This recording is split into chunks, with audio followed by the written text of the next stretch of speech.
So, very good afternoon to one and all present in this session. I, Dr. Tanushree, welcome you all to this session on National Pollution Control Day. We are celebrating this day as part of IIC activity, and National Pollution Control Day is honored every year on December 2nd. It honors those who died in the Bhopal gas catastrophe on December 2nd and 3rd in 1984.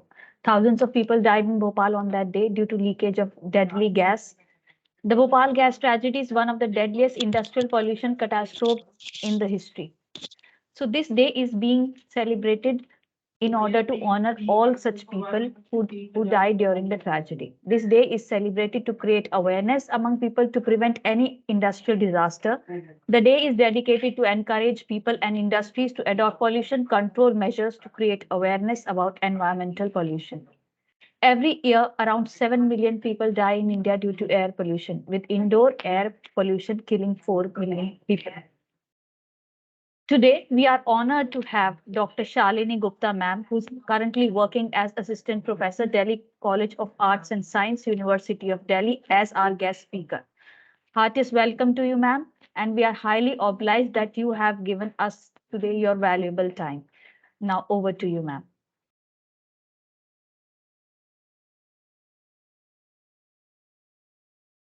Thank you so much, ma'am, for such brief introduction, and thank you, IMT, for providing me such an opportunity to deliver a lecture on National Pollution Control Day.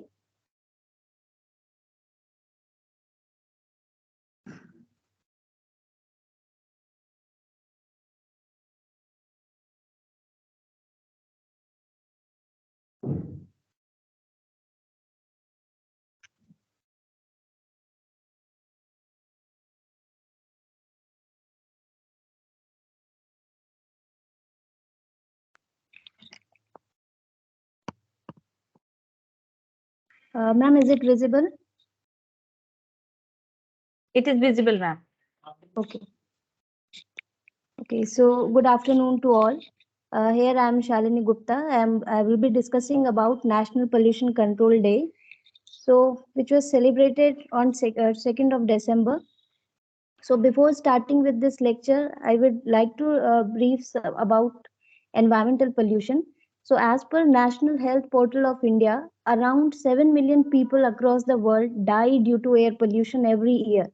And as we are living in a city like Delhi and many other metropolitan cities are also suffering from air pollution, and which is becoming severe in the winter.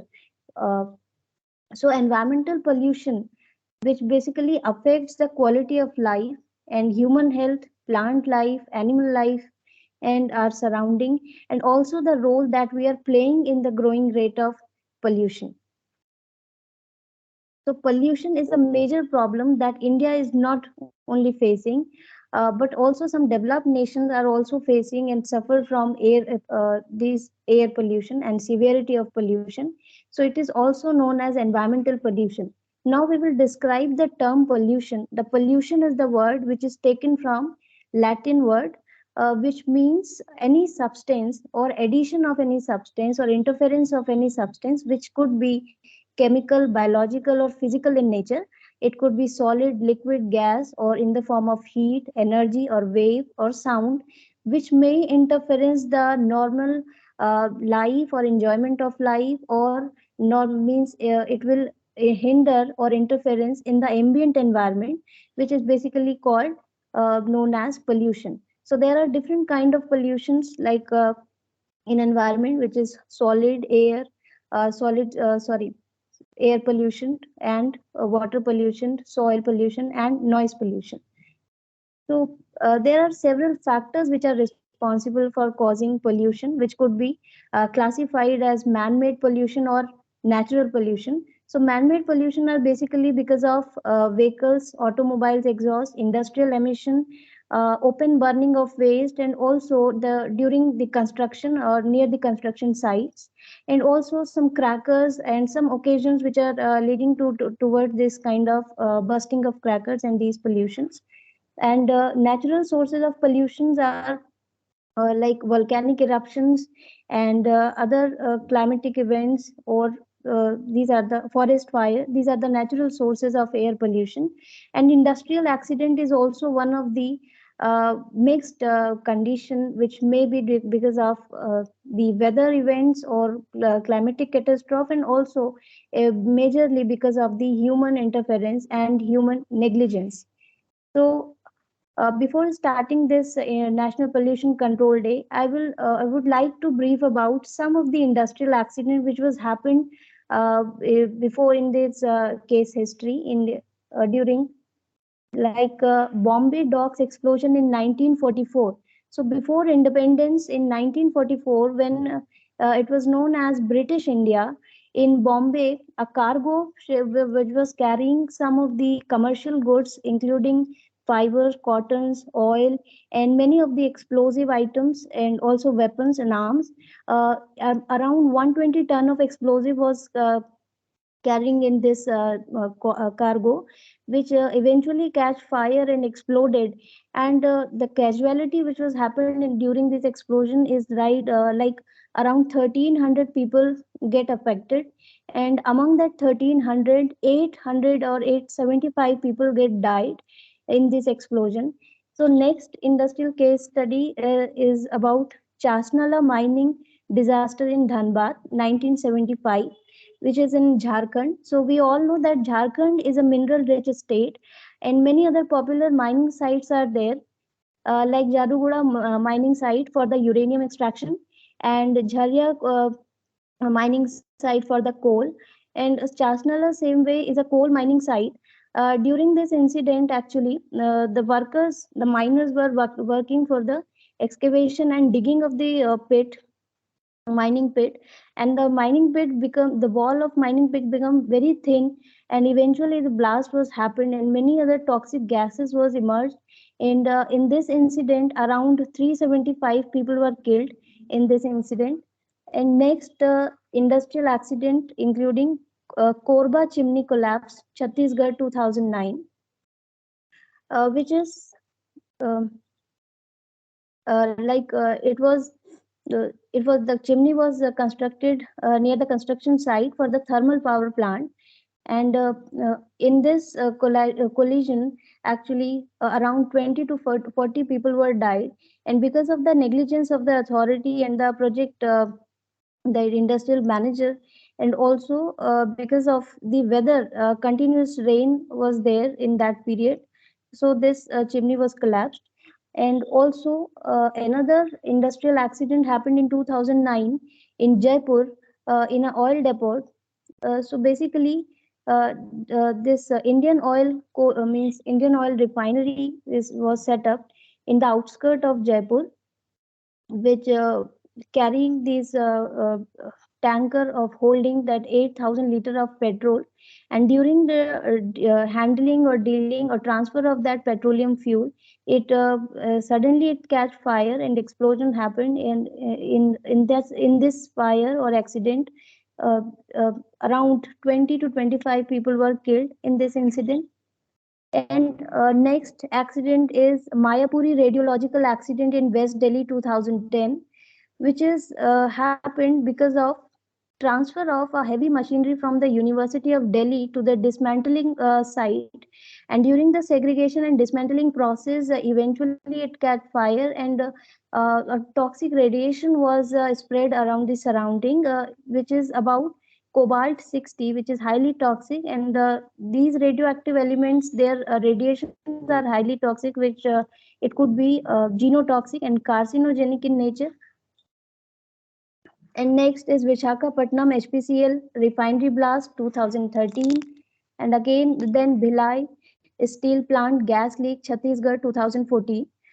This gas leak actually happened because of busting or improper handling of water pump, and due to which the toxic mixture of gases like carbon monoxide and methane was leaked around the steel plant. And uh, severe casualty was happened in 2014 in Chhattisgarh. Kanpur ammonia gas leak, which is due to the ammonia leakage from the cold storage in Kanpur.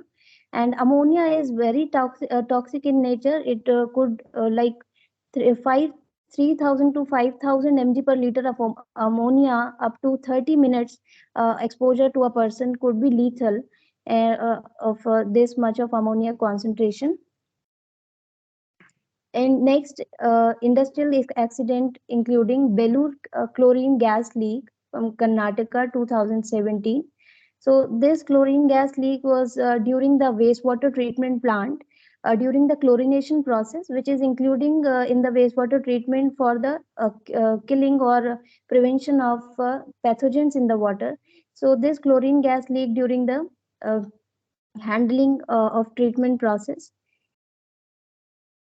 Now, National Pollution Control Day theme in 2022 was create awareness among the people about the judicious use of industries to prevent uncalled for industrial disasters. So basically, this Pollution Control Day is celebrated among means different sectors to create awareness among the people about the safety and the risk assessment, and also about the industrial hygiene, and how these uncalled or unnecessary events could be prevented and these disasters could be prevented, so we can save life and our environment as well. So continuation with this National Pollution Control Day, why this Pollution Control Day is being celebrated. So in this image, we can see that this industrial disaster was happened in Bhopal in 2nd to 3rd of December 1984, and it is honored every year on December 2, and it honors those who died in the Bhopal gas catastrophe disaster in December 2nd and 3rd in 1984. So thousands of people died in Bhopal on that day due to leakage of deadly methyl isocyanate. So, actually, in this, why in Indian case history, this industrial disaster, among the others which I have discussed in the earlier slide, it was the deadliest industrial disaster ever in the history of India. So it is because there is about 20 to 30,000 people have been died in 2 days in the during this disaster, and also some of the people are still suffering today, and they are victimized because of this industrial disaster, and they are suffering, and they are in need of still they are in need of justice because of this disaster. So around 40 to 45 ton of methyl isocyanate was leaked during that day, and it was the it was during the winter night. And when the gas become actually the gas become very during the winter condition, the gas become very heavy and dense in compared to the normal air condition. So it means it affects severely around the people. And why this methyl isocyanate, actually this industrial plant was about to manufacture the pesticide and insecticides in the plant. And during the green revolution in that India permitted this foreign investors to set up this plant in Bhopal, and due to fulfill the demand of of population for food and food production. So this pesticide plant was permitted in India, and methyl isocyanate is one of the parent compound for manufacturing and preparation of these kind of insecticide and pesticide in this plant. Like carbaryl and other lindane and other pesticide were made in this plant. So because of lack of demand in the market, this plant means somehow they have not managed their storage of these chemicals and their staff, and also the mismanagement was happened in the industrial plant. So because of negligence of the higher authorities toward these practices and procedures inside the plant and maintenance, so this incident took place. And the Bhopal gas tragedy is one of the caused the massive industrial pollution in the Indian case history. So UCIL plant, this plant was known as Union Carbide India Private Limited, was built in the on the outskirt of the city. We can see that what was the distance of that industrial plant in the Bhopal city from the various residential, commercial, and other places. Like we can see that Union Carbide is situated barely around 1 kilometer away from the railway station and 3 kilometers from the two major hospitals like Hamatia and Sultania, and many other residential areas residing there. And some of the parks are there, and children parks and residential areas near that industrial plant. So we can imagine the impact severity of this industrial accident. So what was the objective of this day? Spread awareness of managing and controlling the industrial disaster. So how could we aware of means how could we made awareness among the people, among the workers actually, also in the surrounding through the workshops, through the risk assessment, precautionary measures. It could be, and proper follow up of industrial hygiene, and also prevent the pollution produced by the industrial process or human negligence, and then make people and industries aware of the importance of pollution control acts. So, so in history of this pollution control day, the day was observed to remember those who died in Bhopal gas catastrophe on December 2nd and 3rd in 1984. And on this day in December, almost 45 tons of hazardous gas, methyl isocyanate, escaped from a chemical plant owned by the Indian unit of the American company Union Carbide Corporation within minutes, and the poisonous gas killed thousands of people. And what were the acute and immediate effect of the exposure of this gas among the people? Like the reversible reaction of glutathione with MIC. Actually, glutathione is present in our cells, which is having the self-defense mechanism. And but actually, with the reaction with methyl isocyanate, it causes the reversible action, which lead to the severe effects on the body, like coughing and severe eye irritation, feeling of suffocation, burning in the respiratory tract, breathlessness, and stomach pains and vomiting. As methyl isocyanate gas is approximately twice as dense as air, and therefore in an open environment has a tendency to fall towards the ground. And thousands of people have died by the following morning, and primarily causes of death were choking, reflexogenic circulatory collapse, and pulmonary edema. During this reaction with the body means the glutathione, the respiratory tract will get filled with water and get swelled up. So these were the immediate effect of this exposure of this methyl isocyanate. And what was the long term health impact of this gas in this incident? Like chronic conjunctivitis, scars on cornea, corneal opacities, early cataracts, respiratory tracts, obstructive and or restrictive diseases, pulmonary aggravation of tuberculosis, and chronic bronchitis. So bronchitis is a condition where it causes the inflammation of the respiratory tract, and impairment of memory, finer motor skills, neurological disorder, and very most important, like these kind of industrial hazards are in among the victims is majorly causing the psychosociological problems, post traumatic stress disorder. Like apart from the Bhopal gas tragedy on world level, we can see that that Bhopal is in India. Bhopal is a massive industrial accident. Among except from that, the Chernobyl incident, the nuclear Chernobyl disaster happened in Ukraine, is also was the deadliest industrial accident and disaster 1985. And also like Fukushima disaster in Japan 2011. These kind of disasters or natural disaster or man-made disaster are causing the post-traumatic stress disorder among the society and the people and the victims. Children health are also suffering from these kind of diseases and stress, death rate, failure to grow, intellectual impairment, etc. Late cases that might never be highlighted are respiratory insufficiency, cardiac insufficiency, cancer, and tuberculosis. Bhopal now has high rate of birth defect because, as I've said, many people are still suffering today because of these uh, exposure and toxic substance. High rate of birth defects are there.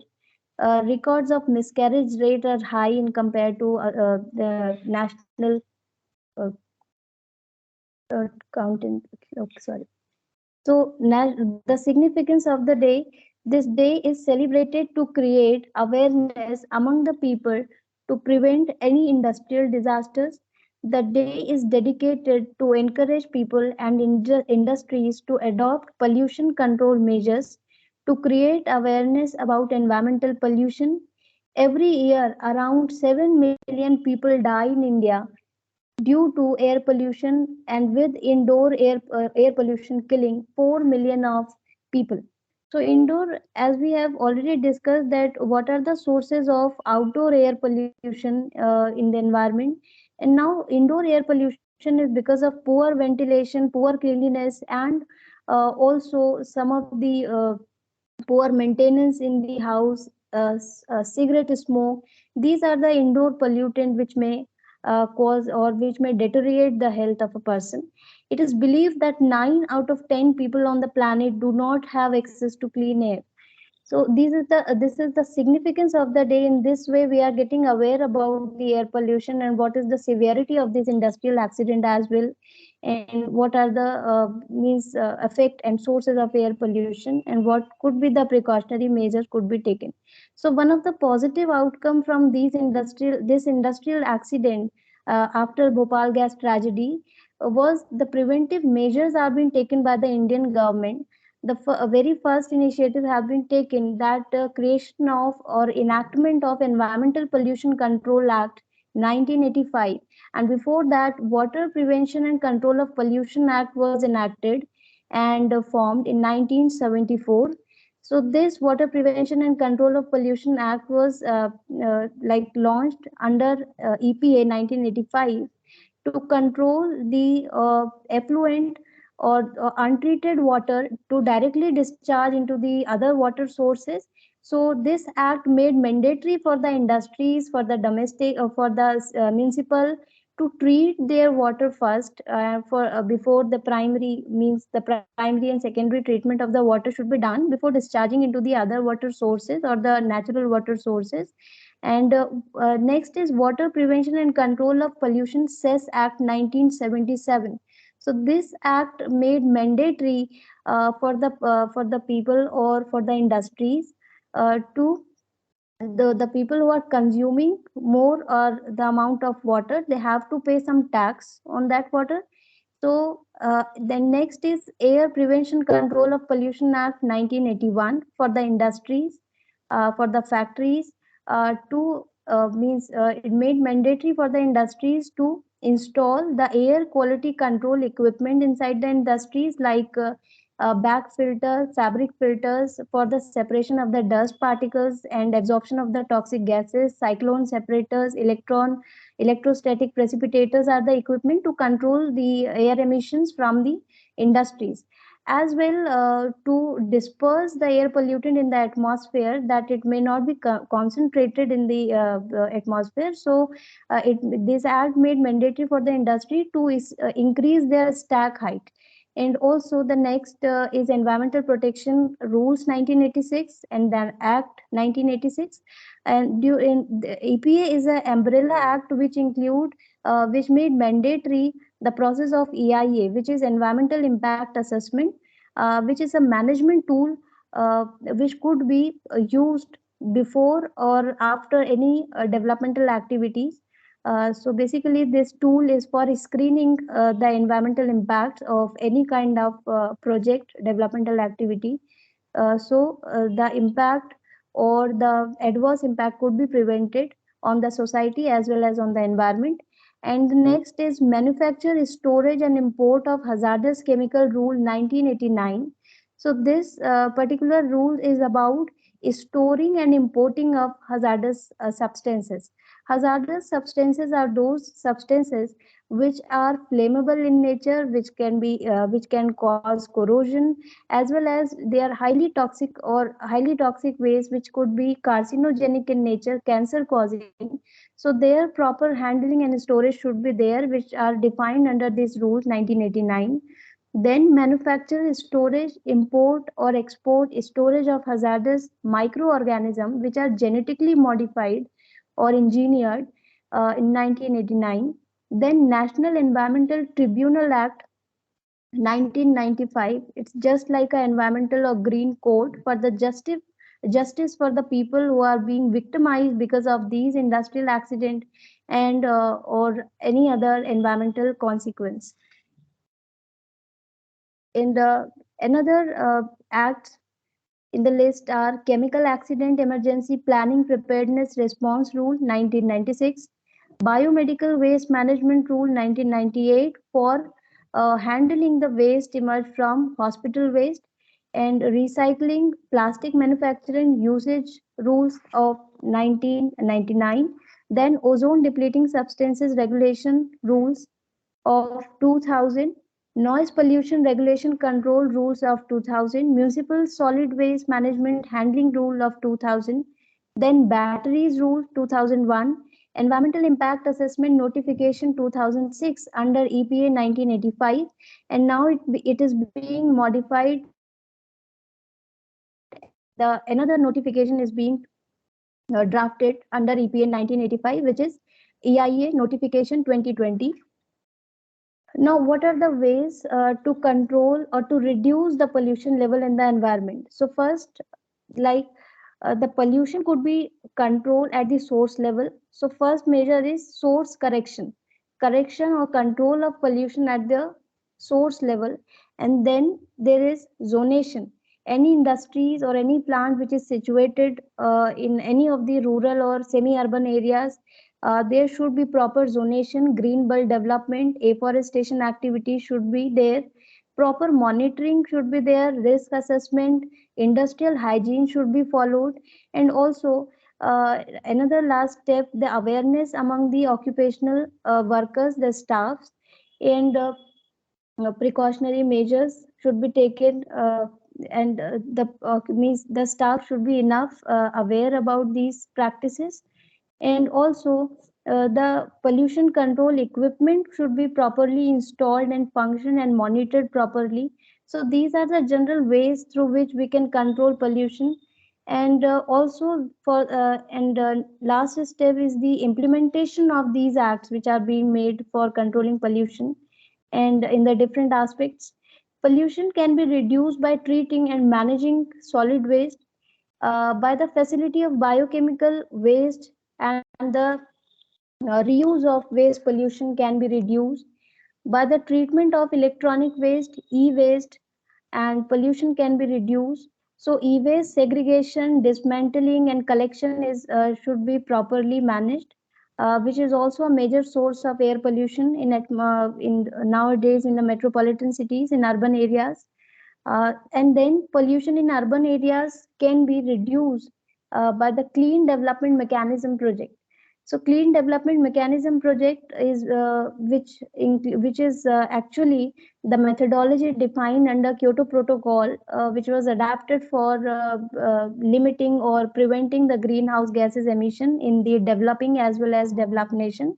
So Clean Development Mechanism is one of the methodology among the other two. It emphasizes about installing or investing towards the green technology, or green or clean technology, which should not harm or which should not cause any harmful impact in the surrounding or on the society. So installing or investing towards renewable energy, or the adopting the technology which are producing less toxic waste or less toxic emission. So this is like this is about the Clean Development Mechanism projects. So here I would like to conclude the this discussion with, it is necessary to control pollution, and it is not the government's duty. We should also participate and make the environment clean and live disease free. A clean environment helps people to do their task in a better way and live life happily. Thank you so much for your time. And Thank you so okay, much, ma'am, for this wonderful session. We at IMT College of Law are highly obliged to you for giving us your valuable time. And it was very wonderful to hear you. Thank you so much once again. thank you, ma'am. So with this, we end this session, today's session, and let's find.